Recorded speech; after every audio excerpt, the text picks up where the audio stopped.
কি গো মা, তুমি এখানে কি করছো? কেন দেখতে পাচ্ছিস না গাছ লাগাচ্ছি? দেখতে তো পাচ্ছি, কিন্তু এটা বুঝতে পারছি না যে এই গরমে বসে বসে তুমি গাছটা কেন লাগাচ্ছো। এই যে অতিরিক্ত গরম পড়েছে, কেন বলো তো? চারিদিকে কলকারখানা বিল্ডিং এর জন্য গাছ কাটা হচ্ছে, কিন্তু তার পরিবর্তে পরিমাণ মতো গাছ লাগানো হচ্ছে না, সেই জন্য আমি গাছ লাগাচ্ছি। আচ্ছা, তুমি যে এখন গাছটা লাগাচ্ছ, এখন কি তোমাকে গাছটা ছায়া দেবে? আমি তোদের মতো তো স্বার্থপর না, আমি ভবিষ্যতের কথা ভাবছি।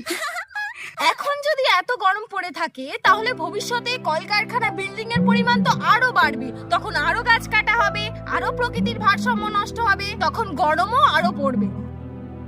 তাই এখন যদি গাছ লাগাই, আমাদের নাতিপুতিরা ভবিষ্যতে আরামসে থাকতে পারবে। ঠিকই বলেছো মা, আমরা তো ব্যাপারটা এরকম ভাবে ভেবে দেখিনি। এই গরম থেকে বাঁচার জন্য আর ভবিষ্যৎ প্রজন্মকে রক্ষা করার জন্য সবাইকেই বলছি, তুই একটা করে আশেপাশে গাছ লাগা আর প্রাণ বাঁচা। চলো চলো বাবা, আমরাও মাকে হেল্প